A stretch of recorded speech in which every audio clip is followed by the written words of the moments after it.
Have you seen the most Beckham has ever looked? I don't know if I'm the right person to be asking that, because Beckham's always the most Beckham, anything Beckham's. I mean, when the time Beckham's, a Beckham will appear. This is working title FC. I'm Paulo. That is Senzo. And we're going to listen. If you don't know, if you are new to the show, Senzo loves David Beckham, but I mean, like, insanely loves David Beckham. met David Beckham. Yeah, exactly. Got a photo with David Beckham. And I thought of him yesterday. Well, Senzo and Beckham, I was walking past an optometrist. Beckham's got David Beckham sunglasses.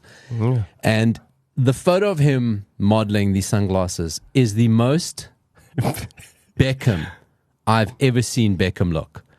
Like, if you had to ask AI to generate the perfect picture of Beckham. That is the perfect picture of Beckham. I mean, it's. But do you know, damn that guy, he's too good at everything.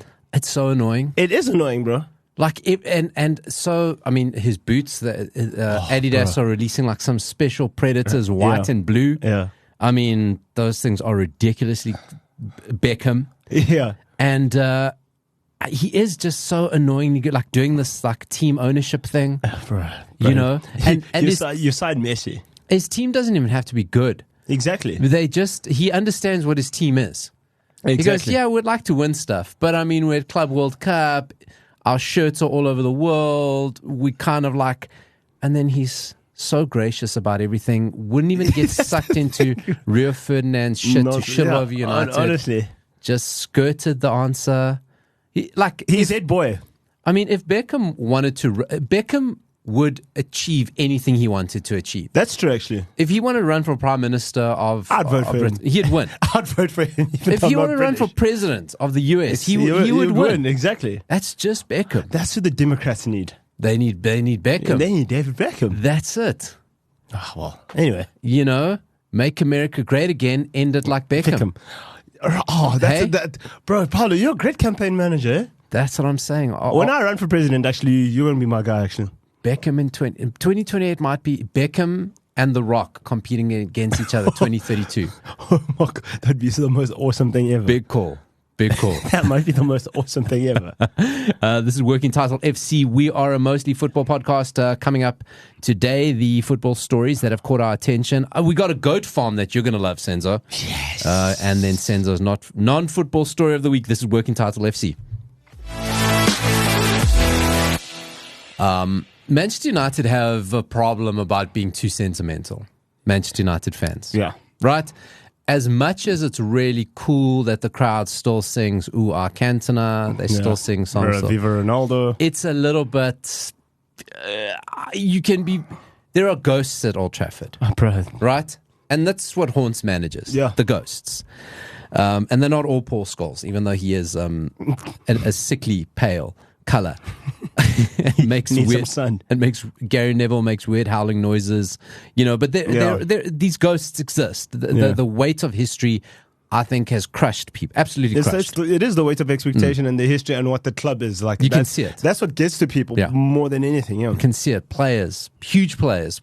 Also, it doesn't really help that Sir Alex Ferguson. He can't help it.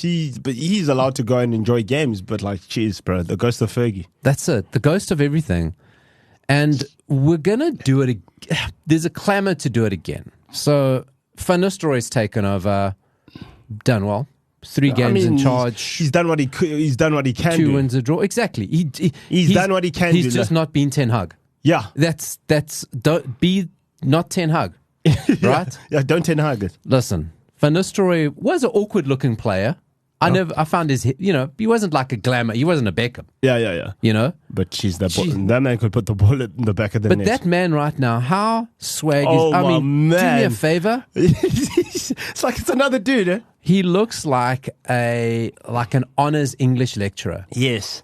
He looks like the most high level consultant for like a video game company. He looks like a cross between George Clooney and Ryan Reynolds. If in a weird way, I don't know how to put it. He's just the glasses, the coats, man. Oh, the coats, man. He gets it. Listen, if we're not going to play well, at least I look good. That's what I'm saying. At least I look good. I mean, Ruud Van Fuckboy, if you know what I mean. But there's a problem coming because there's already a clamor of people saying, join Amorim's coaching staff. Is Amorim going to keep him around? And we got to stop this shit, right? Amorim's bringing his whole coaching staff. He's bringing 5 or 6 people with him. Yeah. Right? There is no place for Van Nistelrooy. And here's where Amorim, this is the first big call he's going to make. Because who knows if it's even his decision? Exactly. Right? Who even knows? But whatever happens is, why would you want to put the hangman on the bench next to you? Because all that's going to happen, because Amorim, I've got full confidence. I think he's the guy. I think he's going to do it. It's going to take a while. Yeah. I made a big call last week, but I believe in it. I've seen this guy, and I think this week... Yeah. You've seen it enough for you to validate a lot of people your saw, they statement. said, okay, shit, this is a blueprint. He said, listen, this is not Manchester United, but you see, the players are going to be fit. They're going to be well drilled. Every player is going to know what they're going to do. Theoretically, this Manchester United team, who knows? But it's going to take a while. And while it takes that time, if you got Van Nistelrooy there, it's going to be, why did we get this guy? Van Nistelrooy was in there. the middle of the season, blah, blah, blah, blah, blah. Oh, you don't get the club. You're trying to change too many things. You didn't select a player from the academy for a match day squad. First person to break that tradition in 100-odd years. Yeah. You didn't do it. Ruud gets us. Why? It's already coming, bro. You know what I'm saying? It's already coming. Why would you want to have that? Just to have the narrative, even if it's not true, even if it's just a noise that I think you don't need. Also, like, what do you think? Also, I mean, I heard Jamie Carragher say some interesting things. Okay, wait. I'm not interested. No. Okay, right. But he was making sense. He was like, there are players that want Van Nistelrooy to stay, and I'm like, bro, first and foremost, it's not the player's choice. You can take it out of the player's choice because, like, if we go back to that, then we know what's going to happen. Well, because Van Nistelrooy was, you know, the role of the assistant coach is to be the confidant with the players, right? Yeah. And Van Nistelrooy is probably a bit of an enabler. Yeah. They probably see him as a weak touch. Yeah. You know? To be a first team coach, man, you're not buddies. Yeah, we're not mates, bro. I'm here to win games. Yeah. Maybe he's the buddy. So, that could be a great point. Secondly, I think Amorim, if I'm going to keep Van Nistelrooy there, I only keep him there until the end of the season, just so I know the club and like what it takes. And actually, I also don't even need that. No, I really don't need you for that. I don't think it's an even if. It's just like, thank you, great job. You're not my guy. The other guy brought you in. I got my people straight away. New. Because if they're getting rid of Ferguson, why go through the effort of going make this big stance, get rid of Ferguson, and then you're going to keep Van Nistelrooy there? Yeah. You know what I mean? It's just you have the hangman sitting next to you. True. The guy with the guillotine is next to you, and the fans are going to go, when it's not working, when you change tradition too much, when you do X, Y, Z, you don't get it. He does. You're just some guy from Portugal. Ruud's one of us. Who are you? You're a middling player. Ruud's one of our record goal scorers. Why? And why put yourself in a situation? There's going to be so much noise. Yeah, true. As it is, why go create that for yourself? True. Actually, yeah, no. I mean, also, guys, if you're gonna make a clean break, make a clean break properly. That's what I'm saying, man. You're right about the whole ETH thing. He should have gone last season. Yeah, the FA Cup. But it's sentimentality. It's the fan sentiment because they gauge that the fans were like, oh shit. And I know a lot of fans said, no, he won the FA Cup. Yeah, despite himself, you can win a cup final. That's the whole point of cup finals. You can win one. Who'd you say had to talk him down for? Yeah, it was the coaching staff. Because if we went toe-to-toe... It was Darren Fletcher who eventually got through to him and said, we cannot go toe-to-toe with City. We're going to catch 5 if we do. You know, so it should have just been like, they did it, they just got done, dude, it's done. But instead they dragged this on, you know? But hopefully now, I mean, we've turned the corner and but guys, we saw what Amorim did to City. Guys, let's just relax, please. Can we all just relax? I've been quite pleased about the reaction. I thought people would be quite over the top. People have been quite sober about it. But I think one of the things that's like a bit of a red herring is this constant talk of like, 3-4-3, 3-4-3, 3-4-3. And people get so caught. I don't know if it's like because people play FIFA too much and they're exposed to that. It goes like firstly, a manager's going to be smart enough to go, well, fuck, I can't play that. I just don't have the personnel, Yeah, and playing 3 at the back is very drilled. You don't just do it. Yeah, it is drilled. And also the thing is... And it doesn't work in the Premier League. And also, do you know how fit your team has to be to play that type of football? And that, more than anything, and I think people get so caught up in philosophies and styles and formations. At the end of the day, players need to be fit and drilled. Then you can play whatever you want. Exactly. You watch the good teams. They play 4 or 5 formations in a game. They start in a certain way. Exactly. But like City line up in a certain way. Within 20 minutes, everyone's moved. They're completely different shape. Yeah, because the thing is, like, also, I mean, managers aren't stupid. They'll see if something's not working, then we have to change something. Yeah, I have to change something. Like, I'm not gonna down a ledge now. Now I catch 7-0. No. But I stuck to my formation. Nah. I'll tell you one thing though. I mean, those who don't know, I am a Sporting fan. So this Amarim news has been both the best news and the worst news of my life. Of my football life. And I didn't ever think, ever. I mean, Sporting are the 3rd best team in Portugal. Let's be honest about it. In terms of resource, in terms of history, in terms of like the overall thing, right. We all know that Sporting's 3. You know, I mean, Porto have won 2 Champions League. Do you think Benfica's won? Benfica's won. Benfica have won 3. No, I'm saying, Benfica is the biggest club in Portugal. I think Benfica. I'm not sure if Barcelona just pips him, but Benfica has got the most registered socios in the world. So they got the most registered fan members. They got the most registered members, right, in the world. Them in Barcelona, it's very close. But you know, those have the other 2 have Champions League or European Cups. Yeah. Sporting have nothing. That's just the reality of it. Sporting have produced good players, produced Ronaldo, Figo, Nani, blah, blah, blah. I never thought I would see a situation where not one Manchester United player would get into that Sporting side. That Sporting side, they played Man City. Name one United player that'll get in there. I know the Sporting side better. No, I'm joking. No. I don't know. Not even. I mean, the keeper's Uruguayan, Israel. He's a kid. I wouldn't take him over Onana. I never thought it. I never thought it. I want Sporting's number 9, bro. Chocker is. You know what? So a lot of people are saying that, and yeah, it's a natural connection. Here's the thing with, and I said this. But we shouldn't loot Sporting. I said the same thing about Darwin. I said the same thing about Darwin Núñez. Yes, please leave us. Leave Sporting, bro. Let us win the title this year. Then you can take. Listen, Sporting. Again, I never thought I'd see in the world. You know, people shit on this new Champions League format. Sporting are second in a European League table. We are above Barcelona, Real Madrid, who's number 1? Bayern Munich, Liverpool. Yeah, we're above Juventus. We're above PSG. We're second, man. Yeah. like, don't shit on this format. We're having the time of our lives. Do you know what it is? People are only shitting on this format because the big teams. It's different. No, because also the big teams aren't. I'm just like, good. It's showing the big teams flames. Good, good. You know, because they were walking that old format. Oh, bro, they were caking it, bro. We're going to get to a couple of the teams later about how they're just shitting the bed in this new format. 2 big sides in particular, all of them actually. But anyway, I said the same thing about Gyökeres and about Darwin Núñez. Is when you score goals in Portugal, you must remember when you play for one of the dominant sides, you get a lot of chances. Yeah. You get a lot of chances because majority of your games are complicated, but they're not hard. Yeah. And once you find a way through another team. But also, if you're sitting with 65% of the ball, most games you play. Bad games. Yeah. Then. Yeah.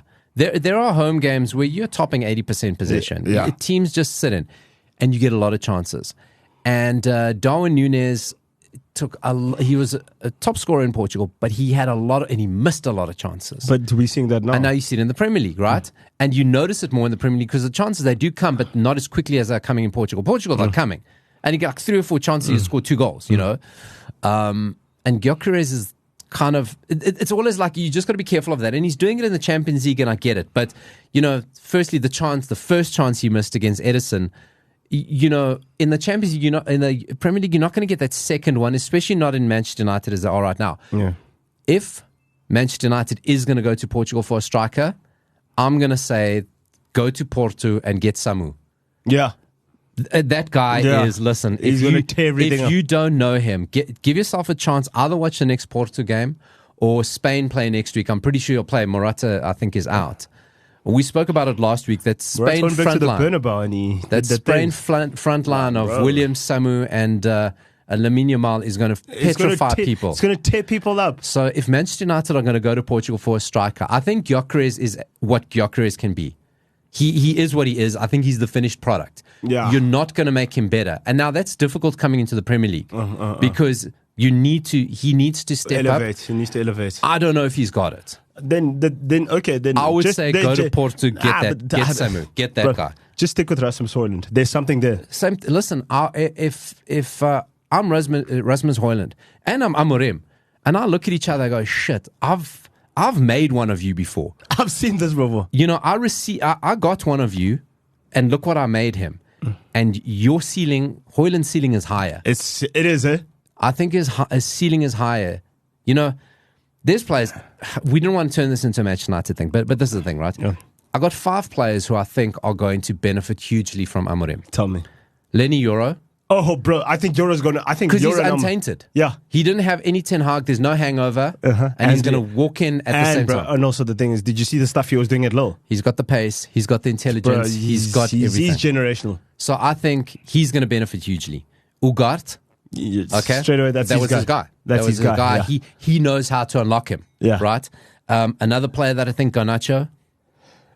Yeah, I think is... But Garnacho needs to get rid of a couple of bad habits, but like But I think Amorim's also a guy to understand. Listen, Francisco Trincao.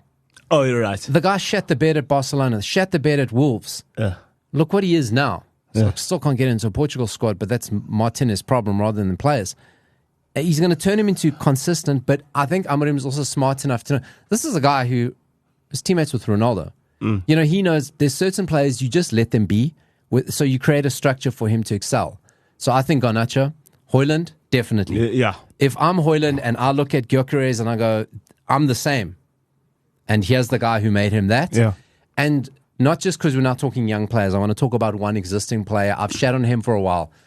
I honestly think that if he listens, this is going to be the making of his career, Rashford. Everybody's saying that. You know, think about something about Rashford. As much as I think he is a problem, but if you harness that, Rashford has never been coached.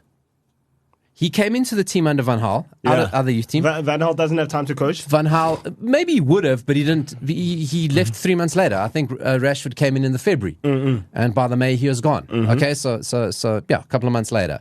Mourinho's never going to coach you. Mourinho doesn't care for young players. Solskjaer can't coach you. Okay?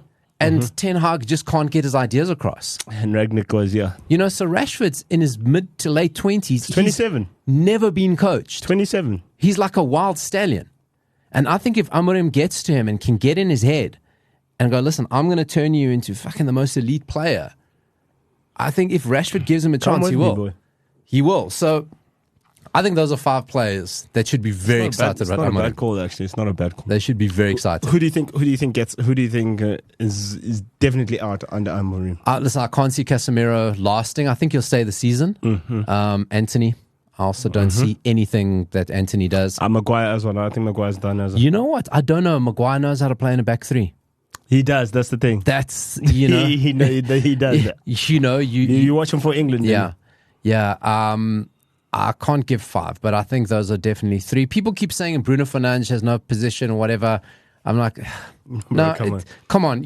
Firstly, they're Portuguese guys. They're Sporting guys. He's going to keep him close. Come on. You know, he's going to be like, bro. Listen, at least I'll find a place where we're going to figure this thing out together. But that wasn't meant to be such a big Manchester United section. It was. Listen, you mentioned AC Milan, we mentioned Real Madrid. Do you perhaps know if there was a Ballon d'Or ceremony at the Bernabeu this week? Because Real Madrid didn't show up again. Yes. Oh my God. I mean, somebody tell me. What's going on? Man. So, AC Milan... Carlo Ancelotti's not looking like Carlo Ancelotti anymore. AC Milan are sitting 7th in Serie A, aren't they? But did you see how they walked Madrid? Man. Now, Real Madrid, listen, okay. I mean, but it's such simple things like Dani Carvajal. He's fantastic for everything Real Madrid, their system, as a leader, whatever. He's not playing, so all Fonseca does, and him and Rafael haven't been the best of friends this season. Just run at whoever's the right back. Just destroy him. And I think when you see Rafael, it frustrates you so much because you go, That's what that guy can be. Did you see the third goal? How Rafael chewed that guy up? Man. I was like, bro.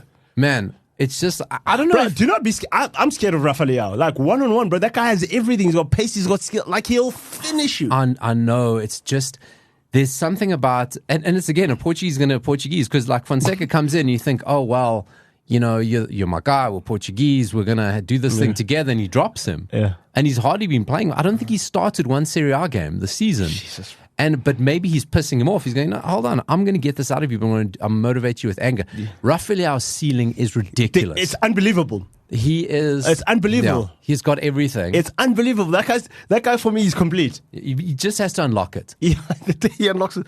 That's why he's so frustrating. But the thing is, like, also, Pulisic is also just tearing Oaks apart. Listen, you know, Fonseca was at Roma. Yeah. Didn't end very well. But people always say about him is give him a chance and the guy will turn your team around. And like there's been pressure at AC Milan. But yeah, I mean, it's AC Milan at the end of the day. Exactly. But it seems they've gone, okay, it's starting to click through. Because you're looking at the players there and you're going, he's making everyone better. Yeah. They all understand what they're doing. And the thing is, Milan aren't losing games because they're bad. They're losing games because they're unlucky. 100%. They're not playing garbage. Like, Milan aren't playing garbage. It's Yeah. just like, oh, geez, okay, that one. But the way they rip Madrid a new one. No. But do you know but you know what the thing is? You know what the thing is? Also, Madrid, I'll talk to you about Madrid's tactics here. You know what I liked about it? AC Milan came to the Bernabeu. And everyone's cowed and everyone's, oh, this is a Bernabeu. They're like, hold on, we're AC Milan. You guys forget who we are. You know, like I understand you guys are the team of the moment. But do you remember who we are, guys? Look how many stars are here, guys. We've got the second most after you. Yeah, we got a few stars here as well. We're AC Milan. We're not scared. Yeah, honestly. No, but like the thing is, also, Ancelotti will show you like what you left. How hard for him, exactly. Because he goes, oh, shit, like that's my ex-team like ripping me to pieces. Yeah, but like the thing is, right. Do you know what the problem is at Madrid? I'm going to tell you guys. Let me get my football savant on. Oh, he's tapping the desk. He's moving things around on the desk if you hear that. There's no Nacho. They should have given him one extra year because there is no centre back. Militao's not going to do what Nacho does. Yeah. And also in terms of a leadership perspective. Yeah. Jude Bellingham is being forced also to cover for people on the right. I wonder who. I wonder who he's being forced to cover for. Right. 2, that Mbappe Vinicius thing. I think they get too much in each other's way. I want to announce it now. Second week in a row. Mm-hmm. Fraud alert on Mbappe. Fraud alert on Mbappe. If the stories are true, I don't know how true it is this week, saying, I don't like playing as a striker. I play off the left. It's like, we've got a bit of a problem there. There is a big problem. And as you've seen with Vinicius Jr., he doesn't keep quiet. And he's got the backing of the club behind him, evidently. But because the guy did step up after Ronaldo left. Yeah, he has stepped up, and you can't grudge him that. Also, the thing is, I'm not going to risk it all on Mbappe because Mbappe, you just got there yesterday. Here's a guy that knows what's cutting. Let's stay on the defense because you feel defense is the problem because defense is a problem. We've top loaded the team again. Yeah, at Galacticos. They have. Also, what did Zidane say? He said we got a Beetle engine with a Ferrari or a Beetle. A cabin or something when they sold Makaleli. Yeah. You know? Yeah, and I think they're doing the same thing here. But the thing is as well, Paulo, you know what we also take for granted? Tony Cruz. 1,000,000%. Tony Cruz. No control. What that guy... Because the thing is, you know, I was hearing Rio Ferdinand and them speak about like midfielders and stuff like that. Like, oh no, Vinicius should have won Ballon d'Or or whatever. I'm like, guys. And then Jody Morris said something very interesting. There is no bigger G in football than controlling a football game. If you can control, if you can make things go to your tempo, that is the ultimate power. For me, like in this kind of FIFA video game generation, TikTok we want clips, we want highlights, we want Vinny Jr. doing Rabonas, we've got names for all these fucking little tricks and whatever. For me, the best player is a player when a ball gets played to him and he rolls his foot over the ball. Yeah, that's when you know that's the guy. That's the general. Like, okay, stop everything. Yeah, you guys are going to dance to my tune. It's like I'm not. You guys do tricks. My trick is I'm not going to control it like the coach has said. I'm rolling my foot. Yeah, and that's when it goes. Okay, the adults here. Okay, relax. Let's just see what we're going to do next. Relax. Right? You save your energy. Yeah, relax. And Tony Cruz, Rodri, Rodri. roll their foot over the ball. Exactly. You know? Exactly, bro. Like, Oaks that can control a football game. Because if you're a guy that can make people play to your tempo, you've unlocked it. You have unlocked it. Like, there's no ultimate. For me, there's no bigger skill than to be able to dictate a football game. Because within Real Madrid, you got pace to burn. Oh, bro, it's you got Bellingham and Valverde. You got energy to burn. Yeah. But it's almost too frantic. It is too frantic. It's almost like you need Ancelotti as a player in that field. On that field. You need Toni Kroos. You need Luka Modric. You need Luka Modric about 10 years ago. But why, again, are Real Madrid so short-sighted that they go, we're going to get Mbappe, but we're losing Kroos. Modric, fantastic as he's going on. He's not the same. He's not the same. You know what they've done? They made such an awkward position for themselves, and they certainly can't sign him now. But, I mean, the perfect guy for Real Madrid right now is Rodri. Yeah. But he can't go there because they didn't celebrate him in the Ballon d'Or. They ignored him. But Tchouaméni can do the same thing. But Tchouaméni is... I don't know if he can, man. You don't think Tchouaméni can... Again, he's too rushed. Like, he just wants to make things happen. And sometimes the best players realize we're not going to make it happen all the time. Yeah.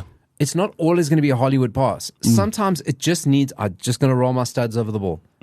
That's what we need right now. And there's too frantic. I think you're 100% right about the defense. I think losing Alaba is a big thing. Rudiger is like a really good defender, but he needs to be babysat. Well, that's the thing. He needs to be babysat because, So can Ancelotti... Listen, Ancelotti's done some great things, but I think where Real Madrid are sitting now, I mean, they're not doing great in the Champions League. La Liga, okay, they're still floating around there, but I mean, they got 4. I reckon if he can turn Real Madrid's season around where they are right now, that's probably as good a feat as anything he's done in terms of getting trophies. No, of course. But it's just, I don't know. But I think it's also good. Like these things, you need an L once in a while to make you go back to. And it's coming at a good time. You know, I'm not sure if La Liga games are going ahead this weekend because of the floods in Spain. I know it was a few went last they shouldn't have, and I'm not I don't know, but. You know, it's a good time, international break, getaway, reset. They starting to do that Madrid thing of, propaganda in the media. There's stories about Trent Alexander-Arnold that they're going to sign him in January. Who does that help? I don't think it does anything. He's still a player. He wants to move forward too much. He does. Okay, I understand they've got to replace Carvajal at some point. But Trent isn't Carvajal. He's not anywhere near the defender he is. At all. You know, he will probably just go into a midfield, and they don't need that midfielder. You know, if there's any midfielder they probably need from Liverpool is probably Szoboszlai. Yeah, Szoboszlai, yeah. That's probably the player that they do need. Yeah, I don't know, man. You know? I don't know. Go to Italy. There must be someone there. But listen, let's talk about... Go get DeMarco. Right? Go get DeMarco. Yeah, but will they do it? No. And where do they fit him? Anyway, listen, that was a big mistake they made. Let's talk about Mbappe. Listen, whether it's him making noise and whatever, Mbappe is going to... He's high maintenance, bro. And he's been dropped from the France team. Yeah. Because he wanted to play. The way they talk about it is that... I think it's because of the Sweden thing, but yeah. Hey, listen, Deschamps says we're managing him. He's not playing well. We're giving him time off. He wants to... But there's a bit of problems there. Deschamps is obviously flirting with his job at this point because I really don't think you mess with Mbappe. But we really thought that Mbappe going to Real Madrid is probably that's the one institution that can control him. But it doesn't look like it. And it looks like there's there's going to be a challenge. Everyone went, why do you need Mbappe when you got Vinny Jr.? The same position. Why do you need it? He's never going to play centre forward. He doesn't like playing centre forward. None of his skills are for centre forward. He doesn't press. He doesn't defend. He just wants to sit there wide and skin. And you already got a guy. Now, in saying this, I think he's played 10 games, 6 goals and an assist. He's not exactly flopping. Yeah, that's not what a flop looks like. But he's Mbappe. It's like if Mbappe and Haaland want to step up and take that mantle of Ronaldo and Messi, and it just shows you the levels those two hit. Yeah. And he goes, no, you got to, that's the level. 15 goals, you should be on 15 already. Exactly. You want to be that guy. That's the standard. You know, after you score 6 goals in 10 games. I'm going to make a big call. Do you know who's going to win Ballon d'Or next season? It's Robert Lewandowski. He's back. He's angry. No, I think so? No, bro, that guy's lighting everything up. He's angry. Fucking Real Madrid will they'll leave the continent of Europe on that one. They'll go sit in Dubai or the Emirates for a few weeks while that shit's happening. No, but as you were saying, like Mbappe and Haaland, like, bro, if you want it, like you know, because like I don't think like now, I think because Messi and Ronaldo have spoiled us so much, you have to have goals and something else now. Yeah, and consistently. And I think what we forget is that, back in the day, players had good 5 or 6 years. Yeah. Nedved, Kaká, Figo, Zidane, Shevchenko. 5 or 6 years, they're untouchable. And then that's natural. Yeah. For Ronaldo and Messi to do it for close on 15 20 years. I mean, it's unheard of. And it won't be repeated. It won't be. It can't be. For two people at the same time for those levels. To keep going at each other. You just see how impossible it is. Yeah. Mbappe, you already go, okay, Mbappe kind of hit the scene at 18, 19 with Monaco and has been firing. And already you see going, shit, I think he's slowing down. Yeah, he is. Something's changing. Yeah. Something's different. Because you realize that the older you get, you have to add something more to your game because otherwise people are going to figure you out or you have to transform the whole time because Ronaldo, as much as he was a winger, and then he got to Spain and he goes, actually, this centre forward thing, like for me, like I could do this thing. You're so right because Ronaldo at 26 had changed position already. Yeah. Messi at 26 had changed position already. Mbappe is playing the same position. That's football intelligence. That's intelligence of yourself as well, and acceptance of yourself. They're going, if I want to extend and I want to be that guy, I've got to make a sacrifice. And maybe that's the key we see in these guys. Because people were like when Ronaldo got to Madrid, oh no, he doesn't do the dribbles anymore. But it's like, bro, the man will score you a goal. The man will find you a goal anywhere on the field. Like the man will make it happen. And I was like, you can't expect that from him. And then to also bang in like 50 a season. And it can't happen. It can't happen. Players know you. Like they've seen the tapes, bro. I love saying that. They've seen the tapes. Honestly, they've seen the tapes. You know what I mean? They know what you're going to do. Listen, you can't get away with it. But when you're not on form, you're not confident. That time watching the tapes, they're going to read what you're going to do. They see where you're going to go. They know what you don't. They know where to force you. They know where you don't like going to. They're going to figure it out. So you got to change. You got to keep them guessing. I wonder if Mbappe is headed down the Neymar route.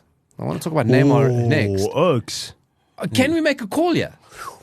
Can we make a call? Because listen, you rate he's got the Neymar stench on him. Let's remember what Neymar was third in line to those two. Neymar, other than Neymar in terms of like talent and like, I think he's the most talented of his generation.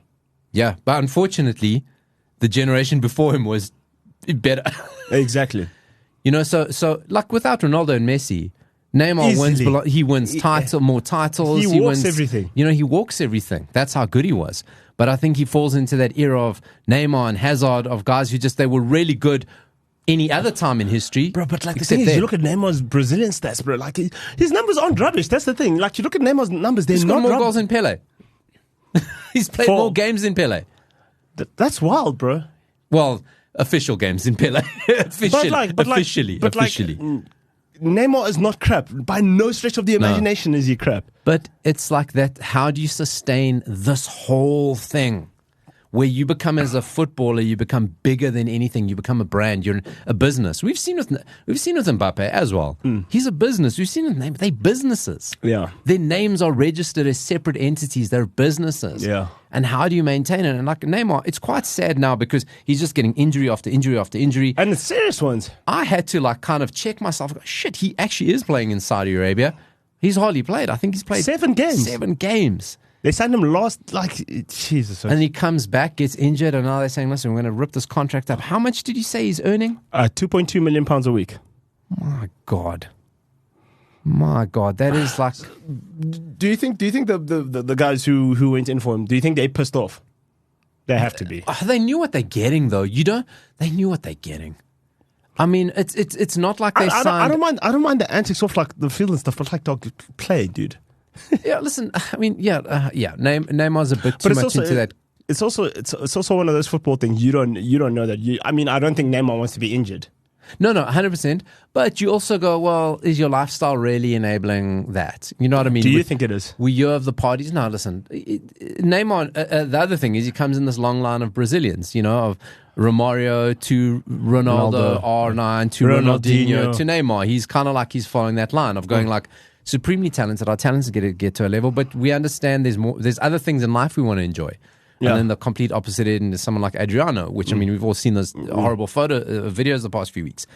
And it goes, okay, you are getting a lot of injuries, but, like, have you really been... And listen, he's a genius at manipulating social media. Yeah. Absolute genius, because you keep seeing those videos of him, like, in recuperation and rehab, and he's crying, and it's, like, really painful. And I get it. I got no doubt. Why are you putting that out in the world? Yeah. You're creating a narrative. You know what you're doing. But it's like, we've heard about his party lifestyle. We've heard about he stays up at night. We see the videos. And I'm not saying he's drinking and drugs and whatever, but it's like, you got to pay the bill. At the end, at 32 years old, someone puts a check on the table and you got to pay it. And if you've been fucking around in your 20s, shit, your card bounces. That's true, though. You know what I mean? Your credit limit's done. If you've been living a good life in your 20s, no problem. Extended credit. No problem. Yeah, you're right. Actually, and I think that it's coming to fruition. Yeah, because also I'm like, dude, okay, cool. And this is the thing. Like, I don't care. Like, people can have social media, can do what they want, but people must be very well aware because, like, first and foremost, you're a footballer, and I'm not saying I make the rules, but that's how society is. They're going to judge you based on what you do. Because now, Paulo, we're getting battered every week. I can't be going. I can go do other things. But I can't be seen like all over social media doing other things when the main thing is suffering. Certainly not when you're at Barcelona. Look, I do feel for him. I'll tell you where I feel really sorry for him in a way. There are two key moments. Yeah. I feel sorry for him when because Barcelona was never going to be his team. Yeah, I mean, there was another guy there. Listen, he won the treble there. He won but it was... If you go, okay, I'm going to be heir apparent, you're never going to be heir apparent to Messi. Yeah. So he goes to PSG. Okay. Yes, it's an absolute fucking wank glamour project, but the ambitions were to be Barcelona in Paris, right? And then Mbappe comes. I was like, well, fuck. This is supposed to be my team. I'm supposed to be the franchise guy now. There's a franchise guy here. From Paris, like, how do I compete with that? Right? So I feel for him. I feel that if Mbappe didn't go to that time, I think it could have been different. I don't know. And then getting injured in the 2014 World Cup. Oh, bro. I reckon that if he hadn't been injured, Brazil would have won that World Cup. He would have won. And I think and it was all around about the same time. Yeah. I think his career, was it? Am I misremembering? Anyway, his whole career could have gone a completely different direction. Do you think his career has been mismanaged then? Listen, he's surrounded himself with, you can say it, yes people. So yes, it has been mismanaged. I don't think since 15 years old when he broke into the Santos team and being called the new Pele, anyone said no to him. I think this man is at 32 years old. He's a child. No one has ever said no to him. His name was 2 years younger than me. It's wild. Listen, let me tell you something about Amorim, right? He's 38 years old. I have just reconciled myself with the fact that pretty much players are so young that there are players in the Premier League, could be my son. Now there's managers who are younger than me. I can't deal with that shit. Yeah. But Nagelsmann was the first, though. It was Nagelsmann. I mean, who's the guy at Brighton? 31 years old? 31, yeah. 31, yeah. So, this is a problem with Mbappe. No one has said no to him. In Brazil, no one says no to him. And it's a career wasted. But here's the thing. The guy's going to fail upwards because guess what he does 2 weeks ago? Buys a beachfront property in Miami. So where's he going, dude? We all know. We all know where he's going. All know. If they rip up his contract, we all know where he's going. MSN, they're going to reunite it. Be like, boys, Messi, could you please tell your boss, Mr. Beckham, to please call me? No problem. It's going to happen. And also, Neymar and Beckham have a good relationship. Like exactly, man. They have a good relationship. It's going to happen and fell upwards. And you got listen. I mean, how much money are Apple going to give him? Oh shit! But now he's eating into Messi's pie now. Well, just do what Messi did to him. Just do it again. Yeah, but listen, he falls upwards. It's a pity. It's a pity because talent-wise, probably as good as we've seen. We forget it. We get caught up in the diving and the bullshit and the nonsense. I wouldn't like to defend Neymar 1-on-1. No, he's Neymar is as good as we've seen, and I think it's a pity the whole way. Do you think he sits at home and he's like, shit, I could have done more with my... Look, it's not a bad career to have. No, listen, he's won league titles, he's won Champions League. But do you think he sits there and he's like, shit, I could have gotten more? I think at one point he will. I think there will come a point in his life, where you've got all the money, you've had everything. I mean, he does have all the money now. Like, he doesn't really need to make a buck. You've made generational wealth. Yeah. Your great grandkids are going to live off your money. Yeah. But you could have been. I think the thing is when you do the Mount Rushmore of Brazilian players. Do you think he appears or? No, because I'm going Pele. R9. Rivaldo. Yeah. Kaká. I'm kind of going a little bit further, maybe. Ronaldinho. You're being quite recent. I mean, I put Socrates up there. Oh, bro, my dad talks about Socrates. He says, Jesus Christ, bro. I just don't see Neymar on the Mount Rushmore.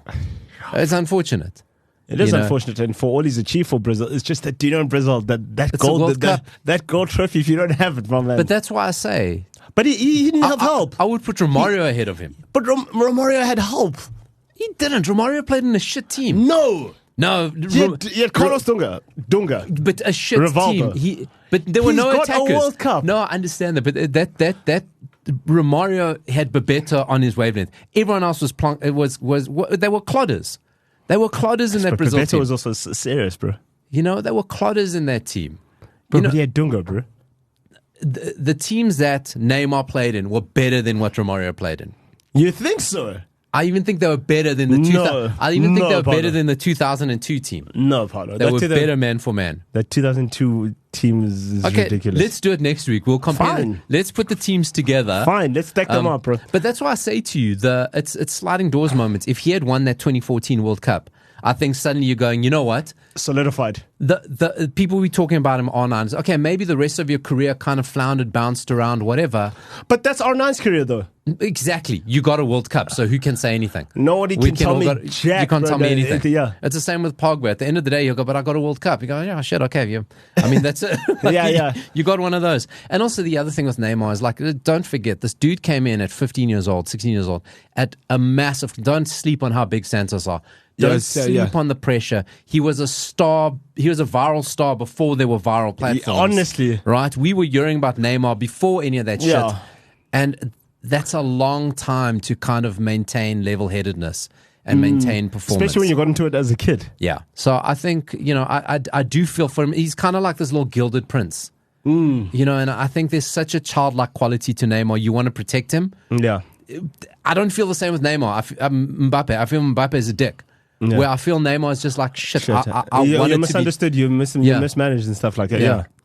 Neymar's very likable. He is. He is very likable. He irritates the shit out of me. But he's very likable, yeah. You go like, you get the sense he's a guy that, like, he'll talk to you. He'll, like, I don't know. Maybe it's just the Brazilian thing. Yeah. Listen, so you following? Listen, I'm struggling to follow the Europa League. Okay. Even though United. It's a lot, bro. I have no fucking idea. The UEFA Conference League. Oh, bro. Not even UEFA. They still got the old group formats, don't they? They haven't made the league tab. I don't even know. But I saw something yesterday. So before I saw the scoreline, Chelsea, of course, win 8-0 against a team called FC Noah. So I'm like, who the hell are FC Noah? Was it because it was raining yesterday? I know. I expected them to arrive 2 by 2. You're right. You know what I mean? They're very good at arcing the ball. You know what I mean? Okay, you got it right. So let me tell you about FC Noah. Is from Armenia. No, okay, commonly known as Noah. They were founded in Trevor's Club. They were founded in 2017 as FC Artsak. Wait, hold on. So, who's Ballsack? No, anyway. FC Ballsack. Wait, this club is 7 years old. Their first game, they played against FC Banans. Badass. FC Badass. Their first is not bad. They finished second, and then that was in the Armenian second division. Yeah, because you don't start clubbing. You go straight in. Yeah. So then they've been in the Armenian Premier League. In 2024, So what have they won in 2024? Why did they? Oh, here's why they rebranded. They rebranded the club in 2019. Gangsters. The name references the biblical Noah, whose ark came to the rest on mountains of Ararat, which is in Armenia. So that's actually where they get their name. So it's not even just a bad joke from our side. They qualified for the first time in 2024 for Europa Conference League. How though? They finished high enough in the league. They got high enough in the league. They got into the playoff. They beat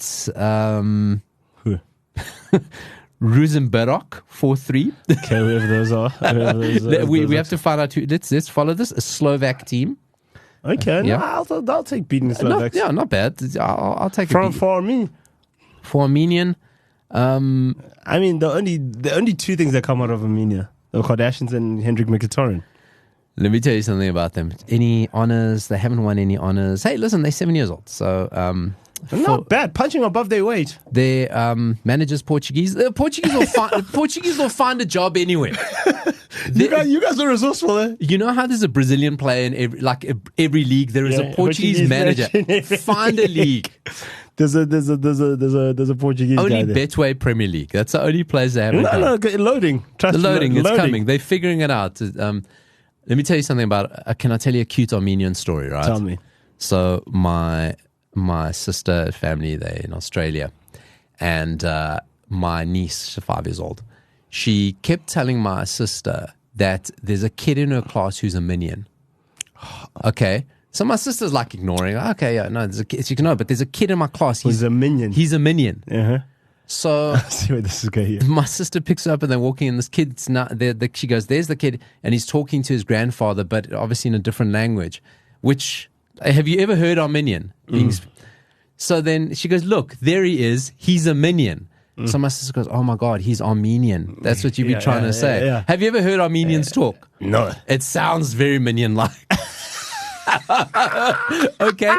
And then the best thing is he's got a minion backpack. Oh. So my niece, I just imagine her seeing this kid every time he came to school in yellow or dungarees. He speaks a little bit different.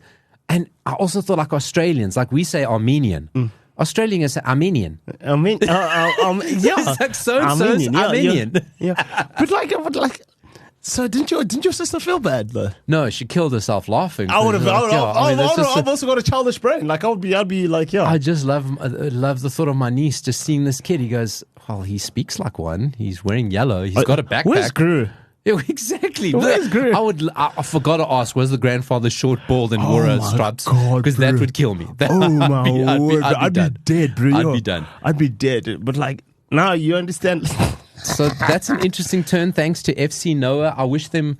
listen, they're probably done in the Chelsea. But imagine a game like that. You're from Armenia, you're playing Chelsea. Oh, bro, yes, bro. We know we're going to get battered, but like, come on. Eh? Yeah, Chelsea's Europe. Chelsea have got a completely separate squad.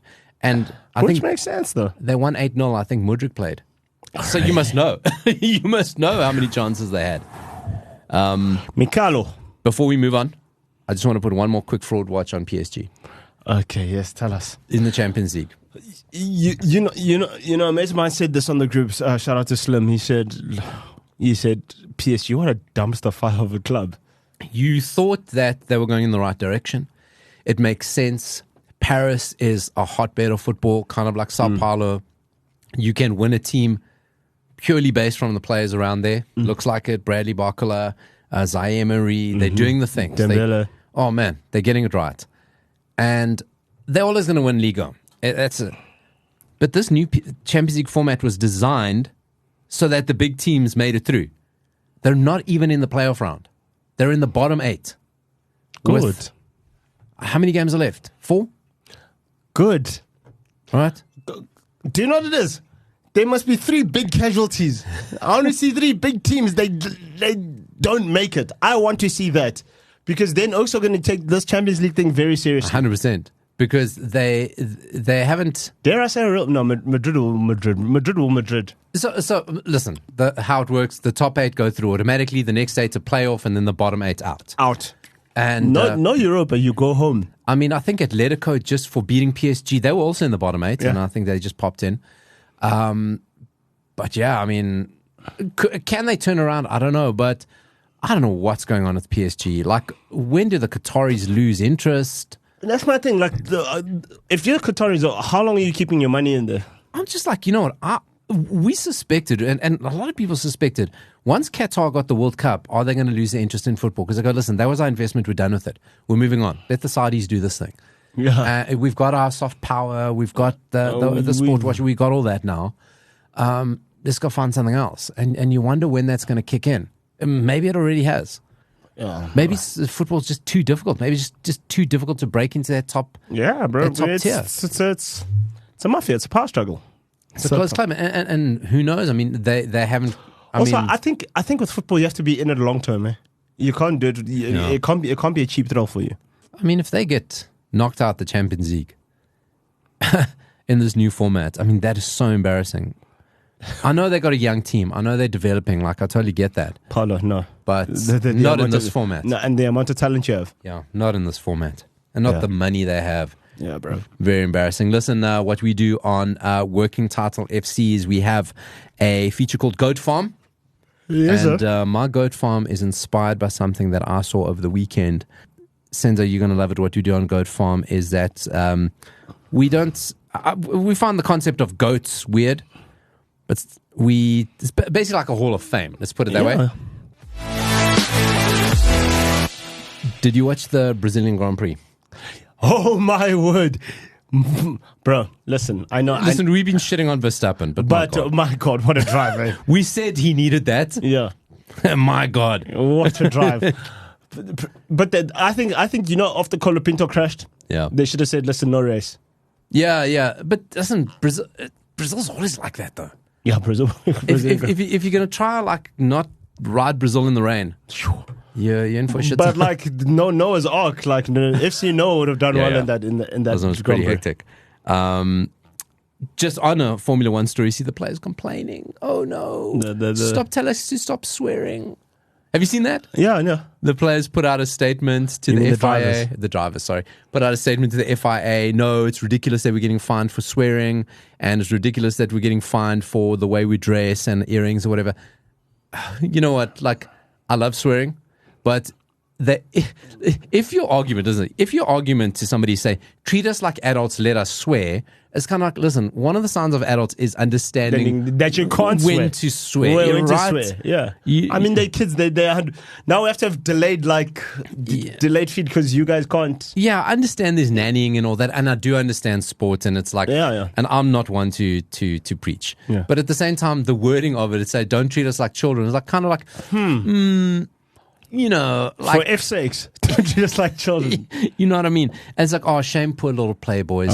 Shame poor little rich boys when nobody ever tells you, you know, come on, grow up. Honestly. Anyway, so one of the highlights, one very interesting thing I saw last week is that Lewis Hamilton was driving Ayrton Senna's car, right? Which is super emotional. I mean, so much of that visual imagery and the things that were showing was like, just really emotional. I remember. I mean, did you watch the when Ayrton Senna died? Were you watching that? At Imola? I was too young. Yeah, I was like 94, 93, 94. I remember watching that. We were at this friend of ours in a house. They used to have. They were massive Formula One. They always did something for Formula One, and we were watching, and it was just San Marino, Imola. What I think 93, 94? 94. 94. I was 14 years old.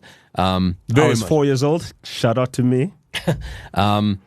So I think it goes without saying that in Goat Farm this week, welcome in Ayrton Senna. I mean, come on. The master of the rain. Listen, you want to talk about... The master of the rain, Alex. We think that the word goat is thrown away too easily. Yeah. No, yeah. But every now and again, you get a guy like Senna and you go, like, could just be the absolute goat of a sport. Yeah. You know... So you're talking Mount Rushmore? He's up there. Yeah. You know. I mean, for me, like, I didn't see much of Senna, but like, okay, Juan Manuel Fangio, like, that was in 1940, like, okay. For me, Hamilton, Schumacher, Senna. Yeah. Mansell? Nah, there's already a British guy there, bro. You're Alain Prost? Possibly.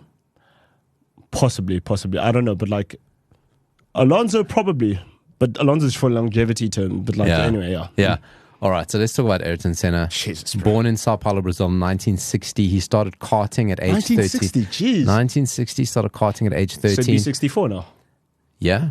He died very young. Yeah, he did die very young. And, of course, anybody that comes from karts, you're aggressive, you're fast, and catches attention, and he goes to the European tour. Where they're like, listen, we got to get this guy into our team. He enters Formula One in 1984 with Tolman, and then he joins Lotus a year later. But like you say, master of the rain. Remember his 1984, one of his legendary Monaco Grand Prix win. That creates legends. You go back, check that out on YouTube. 1984, it was Noah's Ark. Like, you want to talk Noah's Ark. It was, and he was. And in Monaco, bro. I mean, come on. And in Monaco. Yeah. I mean, he secured 6 pole positions and earned his first F1 victory with Lotus, which kind of set him off for his career. After that, he joins McLaren. Yeah, and we all know what he does at McLaren. And his most intense rivalry there is with Alain Prost. Alain Prost, yeah. His own teammate. Wins 3 world champions, 1988, 1990, 91. Jeez, and he was just like focused. I think what was so interesting about Senna is that our exposure to Brazilian sportsmen was footballers, and they all about joga bonito, love life. Senna was like, he's intense, bro. He's intense like he's European, bro. No, he was he's a maniac. You look at him and you think, bro, is this guy German? And you're like, nah, bro. Exactly. He was an absolute lunatic in that. Listen, had the Brazilian look, no, but when it came, didn't drive like a Brazilian. Do you think if Senna was still alive a bit longer, Schumacher became Schumacher? Oh, it would have been a hell of a passing the torch, because he would have, 94, he was 34, and Schumacher had started by then. Schumacher won the 94. He won 94. He won 94, 95, Schumacher. What was there? I didn't think, what was their kind of rivalry against each other? I don't know. Like, that's something that we need to look up. But listen, it would have been fantastic, because you got one on the out, one on the in. It would have been an amazing narrative. I mean, would he have pushed... Would Schumacher have pushed Senna to a bit of a different height? That's the thing. He goes, listen, you're not going to take my crown just yet. Let me show you. But Schumacher also had too many oaks to contend with, bro. Yeah, listen. Think how many rivalries Schumacher's had? Villeneuve, Hakkinen, Listen, I think I'm sure at some point on Goat Farm we are going to talk Schumacher, but that's why when you talk about it's one thing to talk about fantastic athletes, sportsmen, sportswomen, achievers. What makes them fantastic is who their rivals are. Yes. And I think it's like, if you're great, you're going to dominate in an era. But to dominate in an era of other greats, that's really where I think you get into GOAT territory. That's where you separate yourself. But bro, Ayrton Senna, and I think Ayrton Senna was my grandmother's favorite race.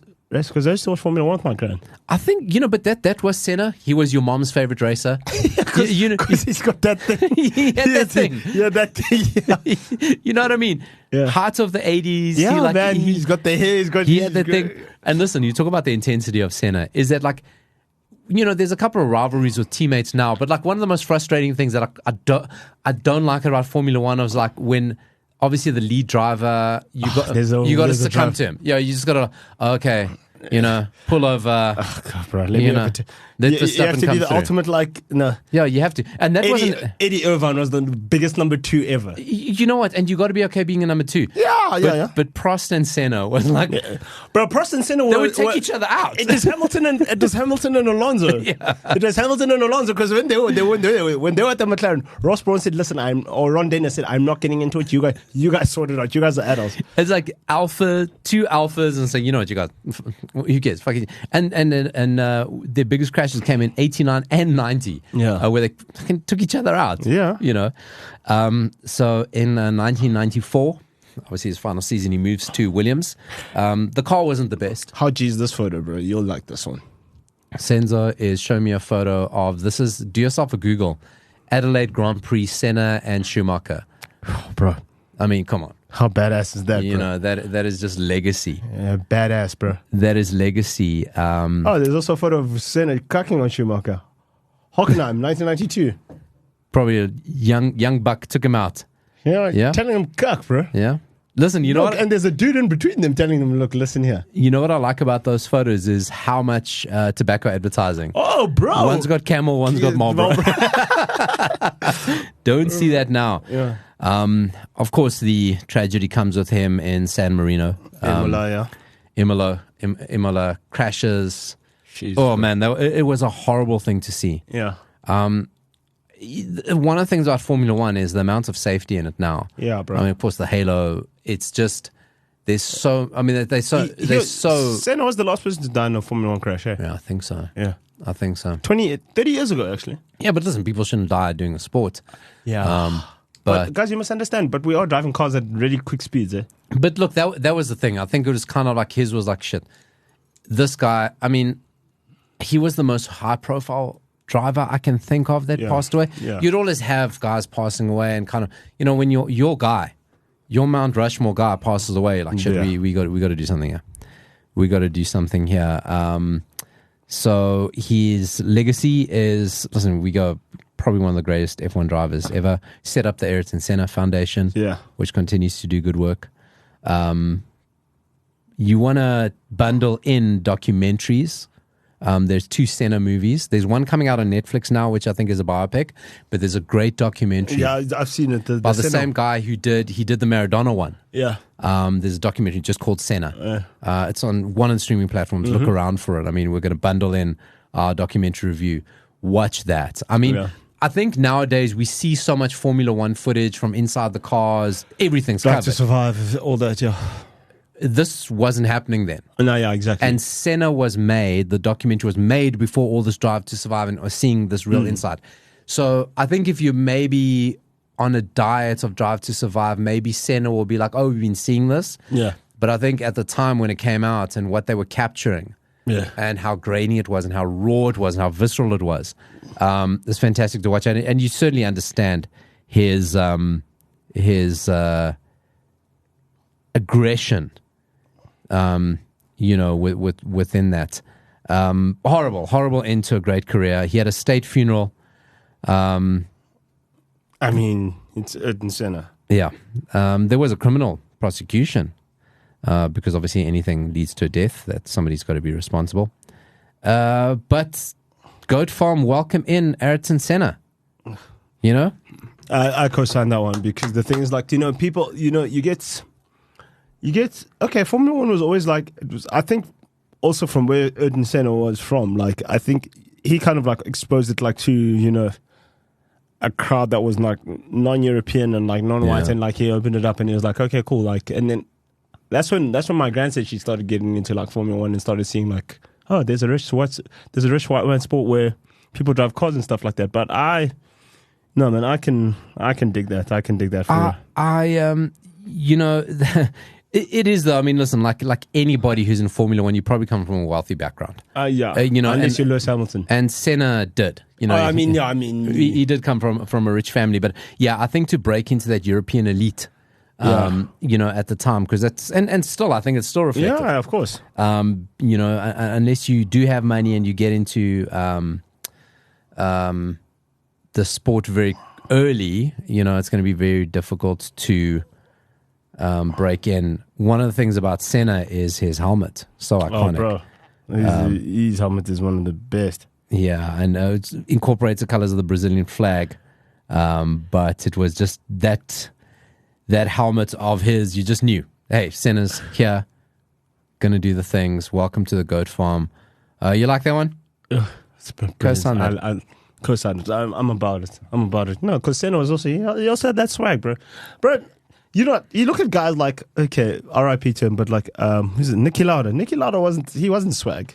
No. There's nothing about Niki Lauda said, hey man, I want to be like Niki Lauda. You're just really good at driving. But even like Verstappen. There's nothing about Verstappen that says I want to be like the Hamilton's cool. But listen, Hamilton loves Senna. He said, like, after driving his car last week, he said, like, this is like the highlight of my career. I mean, Hamilton won 7 in a row. And driving Senna's car, you know, but Senna's got that. I mean, Hamilton's got that swag. Yeah, he does. And you go, shit, like Hamilton transcends the sport. Verstappen, like, you're fucking good, but no, you're a nerd, bro. You're a nerd, man. You're a Rodri. Yeah, you know, you tuck in your shirt. Honestly. But you just say swears and you're very upset. No, he's a child. He's a kid. Like, okay, cool, bro. When you don't win now, we must throw you a pity party. But like when you win now, we must all celebrate. No, damn you, bro. So that has been it. Goat Farm. Ayrton Senna joins Andre Agassi, Carlo Ancelotti, Rui Costa, and the original FIFA video game, the first one that came out in 1994. We'll be doing some more of those. And like we say, we didn't do a documentary review, but go check out anything on Senna. And like I said, there's a new one coming out on Netflix. We spend way too much time talking about Manchester United. Oh, all the time, bro. You know, but Manchester United need to learn. You can't go Dutch. We've had a third Dutch manager. Can't go Dutch. Don't do it. Senzo, non-football story of the week. What do you have for us? Bro, I was just watching, so, you know, I've got a very love-hate relationship with cricket. Right? But like now, but like now, I mean, we've got big T20. We've got Australia playing Pakistan, and we're playing India. And then I was watching something about like James Anderson, like the guy that played like 1 million tests for England.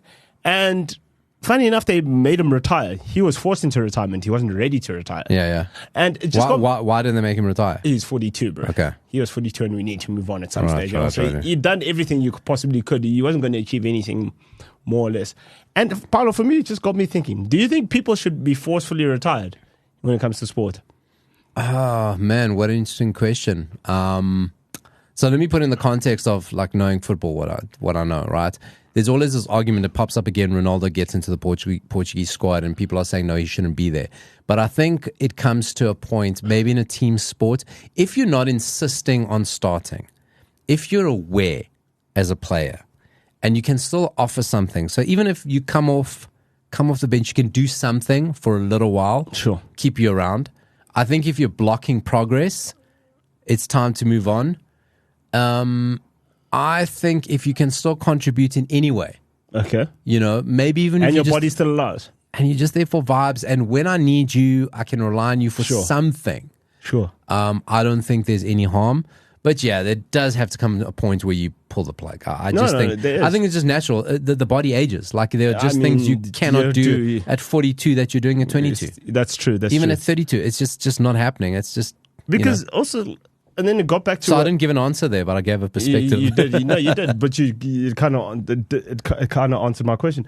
And also, it's like about like David Beckham was like, I was watching something with him and Gary Neville, and he said he didn't retire from international football. He just retired from football. But he says as long as you're fit and stuff like that, you should always leave the door open for your country calling you up. How does that make you feel? I think country's different. Yeah, 100% agree. Because players playing for their country is a different role. Yeah. I think clubs it's going to be elite. Clubs can bring in the best. I think it's certain countries, especially. So England, maybe not, because England always going to produce players. Sure. But Croatia, for example, or Armenia, or there's certain players. You Armenia, yeah. That in certain countries, Peru, who where you're producing, you're not producing. A conveyor belt. Elite, there's a time, and I think with the Springboks, we're kind of seeing that now, where it is time for a few people to be moved on, and they are slowly doing that. Yeah. And I think there's a way to do it. I think when it comes what's the way they should do it actually? Because like, okay, cool. Do you call in the guy and you say, listen, we're going to go a different direction. This is how we're going to go. I think we'll give you X amount of time to say goodbye, or do we just pull the plug straight there and then? Yeah, I think you owe players who've achieved for you and been loyal to you, I think you owe them a proper goodbye than a nixing. And I think if you've been with a player for a long time and a player's been around you a long time, you understand what he's going to do. Some guys make the job easy and say, listen, I'm done. I can't compete anymore. I'm going to step out. Let's manage my exit. I think that, if a player's been doing stuff, don't pull the plug on it. Like a Beckham. You can't just kick out Beckham when Beckham's old. You owe him something. You got to manage it better. Sure. No, because I was like, because also I look at like cricketers that like retire, because it made me think, because cricketers that like retire, like Graham Smith and Jacques Kallis, they say they just woke up one day and they just didn't feel like playing cricket. Yeah. Like Graham Smith, it was in the middle of a tour and he was captain and he just woke up and he said, I actually don't feel like doing this anymore. Yeah. And he says he just knew there and then that, okay, cool, after this I'm done. Yeah. And do you think it should be like that, or should we have a whole goodbye? Or no, listen, the best players have always done that, and the ones that like refuse what they fight against the dying of the light, you run the risk of ruining your legacy. Yeah. You know what I mean? And Graham Smith also said, like he said, I've had a one hell of a ride, and it's not going to get much better for me. So, like, what am I staying for? And how can anyone like be upset with a guy who has given usually their 20s, usually their most formative years of their life? They hit their 30s, they got more money than they could spend. They still at a great age with their family, you know, because I think that's what we forget. How much to sacrifice. Because Graham Smith was like, because he was captain since he was like 22. Yeah. You're captain since you're 22, and you're just like, okay, cool. I also want to be a father. I also want to, and also, I don't want to do it when I'm like 40 and stuff like that. He's like, okay, cool, 35. I'm out. Cheers. And there's also certain sports, and it doesn't happen as often anymore. But like, shit, I don't want to hobble around for the rest of my life. I don't, like you hear about Zlatan. Zlatan knew, there was one day he couldn't walk up the stairs. And he was like, no, I'm done. Like that. Zlatan, I mean, you look at it. Yeah, you look at Zlatan, you're like, this guy's a specimen. Like he's like, I couldn't walk up the stairs, or up or down the stairs, one of them. And it's like, that's a done. Jeez. And that's a... Beckham says it's when Messi ran past him when it was Boss Beach. He's like, okay. Well, that is me. I'm done. Well, that's it. And I think like any sport, like cricket, and younger guys are faster, they're stronger, they're getting faster, they're getting stronger, they're solid. Like when a young guy hits you, there's impact. It hurts. Oh, of course. Because they're pure muscle. Paulo, do you know what you see it? Like, especially like, okay, I'm not saying I'm your age, but like I'm just saying, if I had to go play guys from high school now, or like high school, like indoor soccer or something, I'm not playing more than 5 minutes. Yeah. Because you are going to go there, you're going to like it's not fun. It's sore. And like at this age, like you wake up and you're just like, geez, like I'm no spring chicken anymore. And I watch guys have tried to get me to go play Sunday league, and I'm just like, I'd love to, but I don't want to be waking up and crying that I'm sore here and I'm sore here and I'm sore here. So yeah. Podcasts about personal anecdotes, let me tell you, right? So broke my leg 8 years ago. I'd played indoor soccer from 22 to 36, right? Jesus, what a career. Yeah, good. And I thought at 36, I'm great. I was the last one of my friends to stop playing. Fortunate enough, avoided a lot of injuries, whatever. And then I break my leg. Yeah. So it's kind of, okay, well, that's a big one, and I'm done, right? Yeah. So I didn't play for 8 years. And then my cousin and his friends, a lot younger, they've been playing. So they invite me to come play on Monday nights. It's a social game. We play cool social. Okay. I'm still play keeper. It's cool, no problem. But I've still got it, right?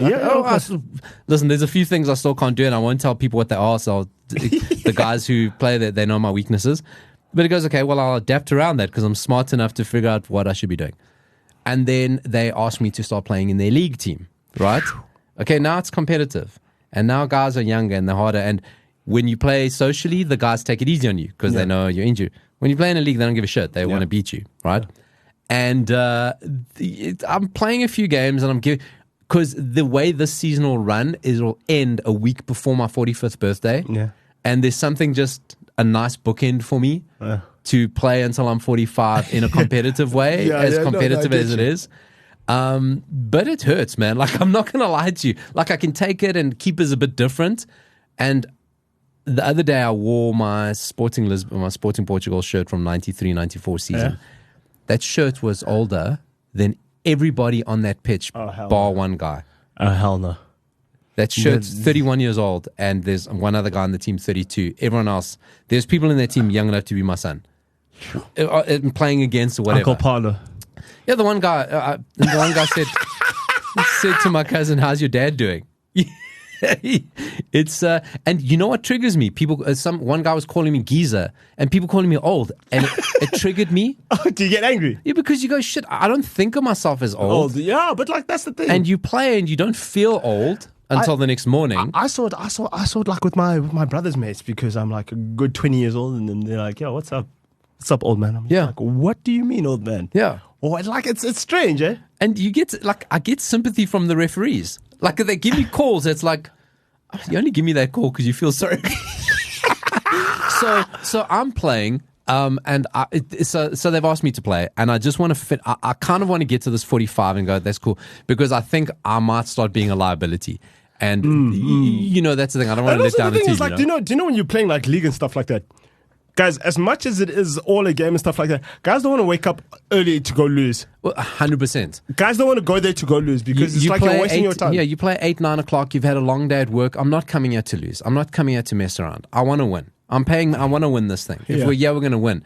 And you feel that. Like, trust me. It's like a foot gets left in, an elbow flies. You're like, oh, shit. Like, I could take that 8 years ago. That fucking hurts. Yeah, bro. Yes. Yeah. So, I mean, that's my non-footballing story. And, like, just about, like, you know, when do you know, like, something's not for you anymore, or when it's time to, you know, to rein it in? But, you know... Move to paddle. You know what? If you still got the move to paddle. You think so? Would you play paddle? Have you tried to play paddle? I have tried to play paddle. Listen, I was never the greatest tennis player, but paddle seems easier. I mean, it's squash. I don't know if it's also, I mean, you play the tennis ball. I don't know what it is. I don't know why it seems easier. Maybe it's just the size of it. Yeah. It's different. But yeah, listen, there's options. You know, if you don't want to play golf, play paddle. Don't play soccer. Golf is also very play expensive. Soccer against 21 years old. No. Don't. You'll ruin yourself. Yeah. I mean, the other day, I don't know what I had done. I'd made a save. I ripped a hole in my underpants. Yes. Like, great. I didn't rip my ring open, so that's a good thing. Probably time to wrap up the show. Yeah. All right, man. Paulo, it's been great as always, man. The Working Title FC. Listen, if you love the show, share it with somebody. We're available on all platforms as well as iol.co.za. Working Title FC. I say it all the time. It's your mom's favorite podcast. You know it. Don't add us.